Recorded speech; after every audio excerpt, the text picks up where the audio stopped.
आप रिफाइनरी को उड़ाते हो समझ आता है, आप तेल के कुएं को उड़ाते हो समझ आता है, आप घर गए लैंड की धमकी देते हो समझ आता है, पर आप एक ब्रॉडकास्टिंग सेंटर को क्यों उड़ाओगे? क्या है उस ब्रॉडकास्टिंग सेंटर?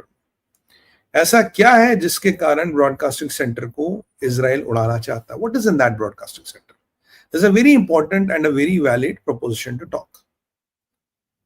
देखिए, ब्रॉडकास्टिंग सेंटर वो था, वो आईआरजीसी का और मुल्ला रजीम का एक प्रोपेगेंडा सेंटर था, जहां से दो झूठ फैला रहे थे. पहला कि इंशाल्लाह हम रात को इजराइल को पूरा खत्म कर देंगे, कर देंगे, इतने मार दिए उतने मार दिए, दैट इज ओके. दूसरा एक प्रोपेगेंडा चल रहा था जिसको इजराइल ने इनको धमकी भी दी थी, वो है कि जो मरसाद में हमला हुआ, मरसाद में इमाम रेजा, आप जानते हैं 8वें इमाम है शिया पंथ के, वो वहां दफन है. सेकंड होलिएस्ट श्राइन या सिटी इन ईरान. इजराइल ने श्राइन को हमला नहीं किया. इजराइल ने वहां जो आईआरजीसी का लॉजिस्टिक पॉइंट था, जो जेट फ्यूल वगैरह का रिफाइनरी थी, स्टोरेज था, उसको अटैक किया और जो पाकिस्तान से आने वाला कनेक्शन था उसको खत्म किया. ये उनके अटैक करने का मेन कारण था. अब सवाल ये, अगर उन्होंने ऐसा किया तो ईरान चुप क्यों है? ईरान का जो प्रोपेगेंडा चल रहा था, ईरान ने कह दिया कि भाई देखो, हमारे सेकंड मोस्ट होली प्लेसेस है, हमारे काशी होगी, मान लीजिए अयोध्या होगी, भाई उस पर हमला हुआ. हमला शहर श्राइन पे नहीं हुआ, हमला उसी शहर में एक मिलिट्री टारगेट पे हुआ, पर एक प्रोपेगेंडा फैलाई जा रही थी जी हमला हो गया, हमला कर दिया, हमला कर दिया, हमला कर दिया. तो ईरान चुपचाप सिंपैथीज बटोरने का काम कर रहा था. एक इस्लामिक वर्ल्ड में टर्मोइल, एक जज्बाती उफान, जिसे हम कहते हैं जज्बाती उफान पैदा करने का काम कर रहा था. बेरूत से लेके बगदाद तक जो भी शिया है, पाकिस्तान से लेके ईरान तक जो भी शिया, उनमें एक आक्रोश पैदा करने की कोशिश कर रहा था कि इमाम रेजा की शहर पे, इमाम रेजा के रेस्टिंग प्लेस पे हमला हो. ये ईरान का मीडिया प्रोपेगेंडा चला रहा था, और ये प्रोपेगेंडा बड़ा खतरनाक है, बड़ा डेंजरस है. क्यों? क्योंकि इसमें आपको, इसके साथ बहुत सेंटिमेंटल वैल्यू है. ये बहुत सेंटिमेंटल वैल्यू, और ये ऐसी जगह है जो पूरे इस्लाम वर्ल्ड के लिए सेक्रेट टेरिटरी है. ये कोई ईरान की जगह नहीं, it's territory shared with the whole of the Islamic world. और आपको मैंने बोला था कि जो ईरान में प्राइम ऑफ वो होती है ना पिलग्रिमेज, अगर हज में करीब करीब 1.5 मिलियन लोग आते हैं, तो हर साल ईरान भी कुछ लाख लोग जरूर जाते हैं जियारत के लिए. इट्स समथिंग लाइक हज. तो अगर एक हज मक्का में होता तो समझिए लगभग एक जियारत या हज भी कह सकते हैं, just for the sake of explaining. ये हज आपका ईरान में भी होता है, यहाँ भी कुछ लाख लोग हर साल आते हैं. तो ये एक शेयर्ड जगह, एक शेयर्ड वैल्यू है, ये किसी की उसकी नहीं है. और इसकी पाकिस्तान से ईरान, भारत से ईरान, हर जगह से ईरान के इसके तार जुड़ते हैं. अब ईरान ने अब तक जो आंकड़ा है 350 बैलिस्टिक मिसाइल दाग चुका, जो मैंने आपको जयपुर डायलॉग पे बोला था 350 का नंबर ही होगा, वो दाग चुका है.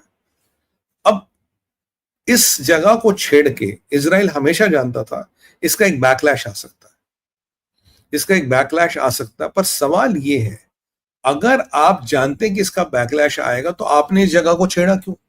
What is Israel going to gain by fiddling around with this place? क्या ये सबसे बड़ा जुआ है या सबसे बड़ी गलती? दोनों में से एक सच है.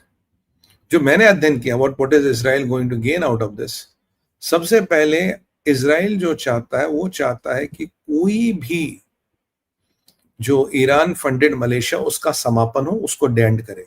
कोई भी मलेशिया, कोई भी ट्यूमर, कोई भी सेल जिंदा ना रहे, कंप्लीट उसकी सर्जरी हो. देखिए, इस जगह पे अटैक करते अब दो लोगों को इमीडिएटली प्रवोक करोगे. एक हुतियों को प्रवोक करोगे जो शिया है, एक हिजबुल्लाह को प्रवोक करोगे. अब हुती और हिजबुल्लाह को प्रवोक करोगे तो जब आप उनके अगेंस्ट अब कोई भी प्रिवेंटिव एक्शन लोगे, जो इजराइल लेगा, वो एक प्रिवेंटिव एक्शन में जस्टिफाई की जाएगी, वो एक मिलिट्री एग्रेशन नहीं देखा जाएगा, एक एस्केलेशन नहीं देखा जाएगा. So you will use preventive action to eliminate a lot of people within Houthis and Hezbollah and justify it as a preventive action. जी मैंने एक प्रिवेंटिव एक्शन लिया जिसमें हिजबुल्लाह और हुती के लोग मर गए, और हमने ये करना पड़ा क्योंकि इजराइल चाहता पूरी सफाई. कहता अब कहते हैं ना एक हिंदी में कहावत है, उखल में सर दे ही दिया तो मूसल से क्या डरना। अब they are into war, it doesn't matter, let's eliminate Hamas and Hezbollah and Houthis completely, क्योंकि हमास में तो वैसे कुछ नहीं बचा, हमास को ठोक के करोगे क्या। अब आप देखिए, इजराइल के डोमेस्टिक इश्यूज भी है, कुछ थोड़े राजनीतिक समीकरण भी है, इजराइल के फॉर्मर प्रधानमंत्री आज अपने घर ले गए थे और वहां उनकी पोती 13 साल की, उसके घर की खिड़की भी क्रैश हो गई थी, वहां भी ईरानी मिसाइल आया था। उन्होंने कहा जी हम पूरे अभी बेंजामिन नेतन्याहू के साथ है, पॉलिटिकल टर्मोइल्स है, पॉलिटिकल अंडरकरंट्स। दूसरी समस्या ये भी है कि डेथ्स इजराइल में थोड़ी बढ़ने लगी है, और इसको देखते हुए आपको एक ऐसा जबरदस्त मिलिट्री एक्शन लेना पड़ेगा, इतना बड़ा मिलिट्री एक्शन लेना पड़ेगा जो एक डेथ और डिस्ट्रक्शन को जो जस्टिफाई कर पाए। अगर यहाँ इतनी डेथ और डिस्ट्रक्शन हुई, वहां इतनी हुई है, तो आप कंपैरिजन करोगे, हमारे इतनी आपके इतनी है, then we have achieved our military objectives. तो एक कारण मेरे हिसाब से ये भी हो सकता है। दूसरी ये बात आ गई है कि आपने कहीं ना कहीं आप ईरान की जितने भी प्रॉक्सी हो, अगर आपने अभी उनको खत्म नहीं किया, तो 5 साल बाद जनाब आप उस फिर लड़ाई में जाओगे, you will be again fighting the same war with same set of people after 5 years। ये बेंजामिन नेतन्याहू जानते हैं, अगर सब प्रॉक्सीज को खत्म नहीं किया। यह ट्रंप का बड़ा इंटरेस्टिंग स्टेटमेंट आता है। अब ऐसा माना जाता है कि ट्रंप की पुरानी टीम के मेंबर वापस आ गए हैं, वो have been advising him on Middle East की जो इसकी टीम थी, वो पुरानी इसने वापस ले ली है, और they will advise Trump basically to go against Iran, क्योंकि उन्हीं के एडवाइस पे लास्ट टाइम ट्रंप ने वो डील कैंसिल कर दी थी, तो वो मिडिल ईस्ट वाली टीम वापस आ गई। अभी मैं ट्रंप साहब का स्टेटमेंट सुन रहा था, ट्रंप साहब ने बोला कि अभी G7 में, कहता देखो भैया, Iran is losing this war, there is no way Iran can win this war. वो जितना जल्दी नेगोशिएशन टेबल पे आएंगे उतना अच्छा, अन्यथा कहीं बहुत देर ना हो जाए, otherwise it might be too late.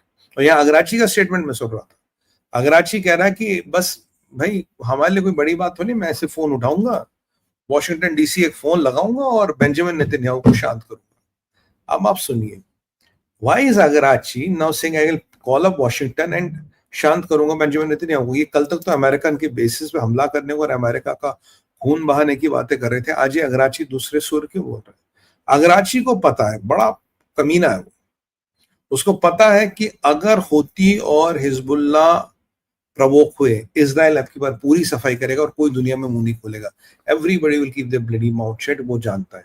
इसीलिए वो क्या कह रहा है कि मैं जी 1 मिनट लगता है मुझे बेंजामिन नेतन्याहू को शांत कराने में। भाई अगर तेरे पास सेना है, अगर तेरे पास दमखम है, तो सैन्य बल से शांत करा लो उसको। तो पापा ट्रंप को फोन क्यों लगा रहे हो? पापा ट्रंप तो वैसे कनाडा में बैठे। तो इनका मतलब कल तक जिसको तुम कह रहे थे कि will spill your mole blood, जितना अब तक नहीं स्पिल हुआ तुम्हारा, अब उन्हीं पापा को फोन लगा रहे हो, क्यों लगा रहे हो? What are you going to gain out of it? This talks about their sheer frustration. This talks about their militarily they are gone. 350 missile lakh दगा फायर कर चुके।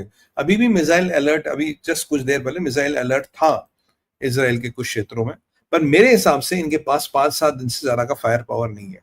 5-7 दिनों में नया नक्शा बनाया जाएगा,